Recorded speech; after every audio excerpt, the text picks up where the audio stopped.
Bom, passado o jogo, né? Pra quem não viu ainda, depois do jogo eu já postei um pós aí bem interessante, com rivais, com um monte de coisa aí pra vocês verem, tá? E a gente vai aqui agora falar um pouquinho sobre a coletiva do Abel. Já muitos de vocês já sabem, não dá pra trazer a imagem aqui, é perigoso, mas tipo, já foi, é arriscado, já trouxemos e a gente toma strike da Conmebol, nunca entendi isso, então eu vou ler aqui, inclusive novamente agradecer aqui, parabenizar o trabalho do Murilo Dias, que decupa, faz toda essa decupação, @mmurilo_dias lá no X, lá no Twitter, né, que ele acompanha as falas aí do Abel, escreve e tudo mais. Então vamos falar aí sobre o Abel, o que ele falou sobre o jogo e obviamente comentar as falas dele aí, porque teve uma aí que pegou bastante, tá? Mas vamos começar aqui do Abel falando sobre o primeiro tempo, né, do Palmeiras contra o River, que foi horrível, né? Ó, já aproveita e deixa sua inscrição no canal, seu comentário, seu like também é muito importante, tá? Pra ser bem sincero, a primeira vez que o adversário foi ao nosso gol, já fez o gol de bola parada, verdade. Isso nos intranquilizou um bocadinho, não fomos ousados e agressivos ofensivamente. O intervalo veio em boa hora, demos uma boa reação, falei sobre ter calma e foco. Foi, assim, o pior roteiro possível pro Palmeiras e o melhor possível pro River Plate, né? Esse gol no começo que, assim, faz com que a vantagem que o Palmeiras construiu lá, essa vantagem que é tão difícil de construir lá na casa dos caras, que o Palmeiras simplesmente perdeu em alguns minutos. E eu até falei no outro vídeo, o River Plate ganhou o primeiro tempo por povoar o meio-campo, mas o gol não sai exatamente por isso, a jogada não sai exatamente por isso e é um gol de bola parada. Só que o fato deles terem conseguido esse gol, o lance deles terem povoado o meio-campo ajudou muito, mas, né, em determinado momento, como a gente esperava, e como acredito eu até que o próprio Gadiardo, enfim, esperava, a parte física pesou e pesou muito hoje, né? O Palmeiras acaba ali fazendo gol com o Flaco Lopes e tudo. Inclusive uma assistência do Veiga, tá? Reparando aqui no gol. Muito importante também o Veiga fazendo uma assistência aí, entrando. Isso é legal demais. E aí o Abel falando sobre os ajustes do segundo tempo, né? Fizemos 2 ajustes táticos nos lados direito e esquerdo. No primeiro tempo só tínhamos 2 jogadores de cada lado. No segundo, 3 fomos bem diferentes, mais agressivos, sem com a bola. E outro ponto que eu acho que eu não falei no outro vídeo, Lucas Evangelista. Lucas Evangelista, cara, como jogou bola hoje. Até mesmo quando o Palmeiras estava mal. Até ali no primeiro tempo, que o Palmeiras não vinha se encontrando, o único no meio campo que se encontrava era o Lucas Evangelista. E aí, em determinado momento, ele errou alguns passes, o que é normal, porque assim, o time estava muito mal, muito mal localizado em campo. O Palmeiras estava muito distante, assim, né? Eu achei uma das correções que o Abel achou nesse time foi de colocar o time mais próximo, e acho que até passa por isso. Mas o Evangelista era aquela válvula de escape técnica assim mesmo, né? Que tava acertando ali os passos, tava roubando a bola, tava brigando muito bem no meio campo, pelas bolas do meio campo. Então o Lucas Evangelista, assim, foi pra mim peça fundamental hoje pra ter dado bom pro Palmeiras, assim, porque ele realmente dominou muito. E aí no segundo tempo, quando o Palmeiras cresce, fica melhor ainda pra ele. E a gente fala de Andrés Pereira. Andrés Pereira teve muita dificuldade hoje, ficou encaixotado lá no meio campo, né? Mas o Lucas Evangelista foi essa válvula de escape. E que bom, né, cara? Que bom, porque ele jogava muito contra a gente. Todo jogo contra o Palmeiras lá pelo Red Bull ele jogava pra caramba e tinha que vir aqui e tinha que representar, né? E é um cara bem legal, tá? A gente vê um cara muito gente boa, mas obviamente que isso não basta, né? O cara pode ser gente boa, se não jogar bola não adianta nada, ainda mais aqui no Palmeiras, né? Aí o Abel fez um catado, digamos, catado não, né? Fez um resumo, assim, de maneira geral dos confrontos, né? Se eu tivesse que dividir em 4 partes, eu diria que na primeira parte do jogo lá nós fomos melhores, no segundo tempo eles. No primeiro tempo aqui foi um jogo equilibrado, mas no segundo tempo fomos dominadores. Concordo com isso.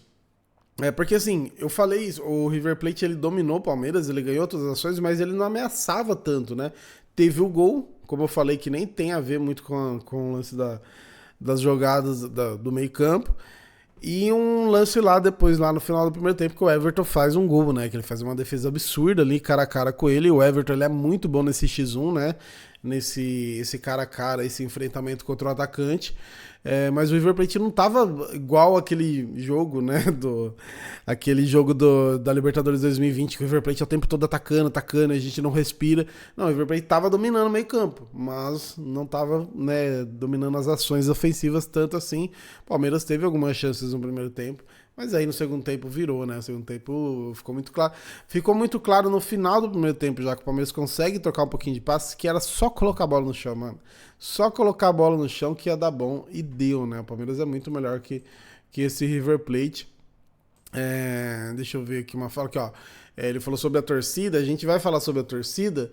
Eu vou falar antes do comentário dele sobre o Flaco e o Vitor Roque, e depois a gente vai para a parte da torcida aqui, tá? Ele falou sobre a nova formação, falou: não posso falar só desses dois jogadores sem falar do que é a energia da equipe, dos que jogam e não.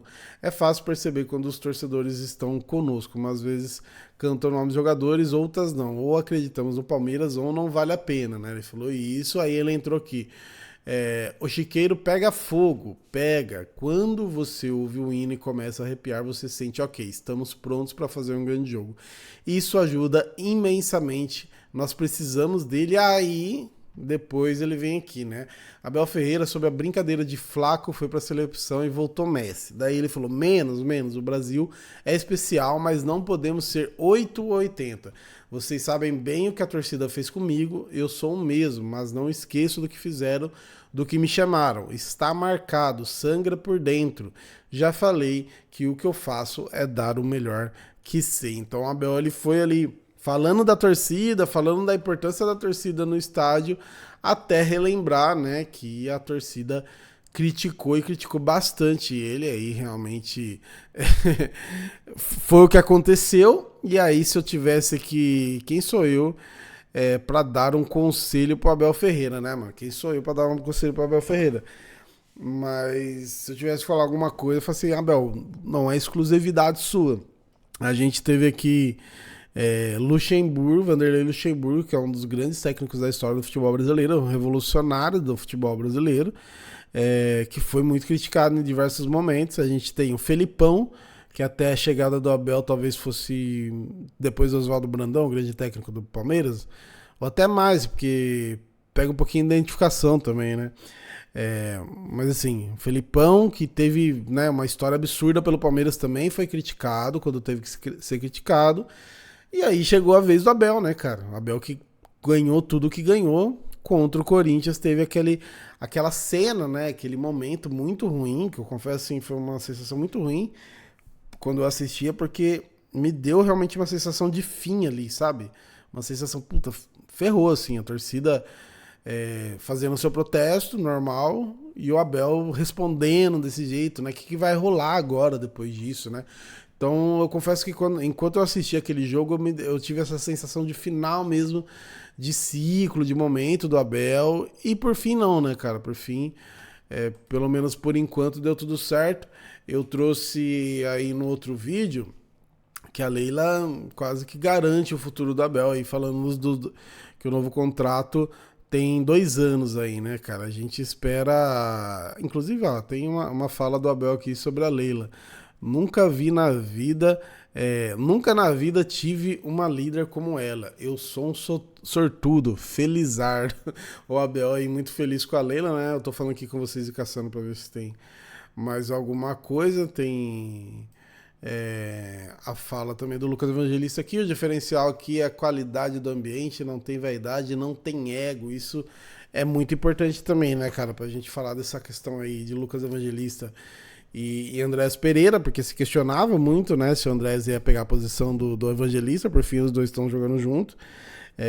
E o Palmeiras hoje tem, por exemplo, o Rafael Veiga no banco, né? O Palmeiras tem o Maurício no banco. Então o Palmeiras tem jogadores que foram titulares, né? No caso do Veiga, um ídolo de muito tempo, ou o Maurício, que no começo do ano era titular absoluto. Então o Palmeiras tem alguns jogadores que já foram titulares no banco hoje, que quando entram ajudam muito. E é importante isso, porque a gente tem, passou esse jogo absurdo, agora a gente tem já o Bahia domingo, assim, não tem descanso, tá ligado? Depois, obviamente, agora a semifinal vai demorar um pouquinho mais e tal, Mas é isso, não tem sossego. A gente viu já que a gente vai enfrentar o Juventude, aquele jogo atrasado, na data FIFA, né? Então a gente vai ter desfalques, os desfalques de seleção que a gente tem. Não sei não se o Vitor Roque não será convocado em breve, não sei não.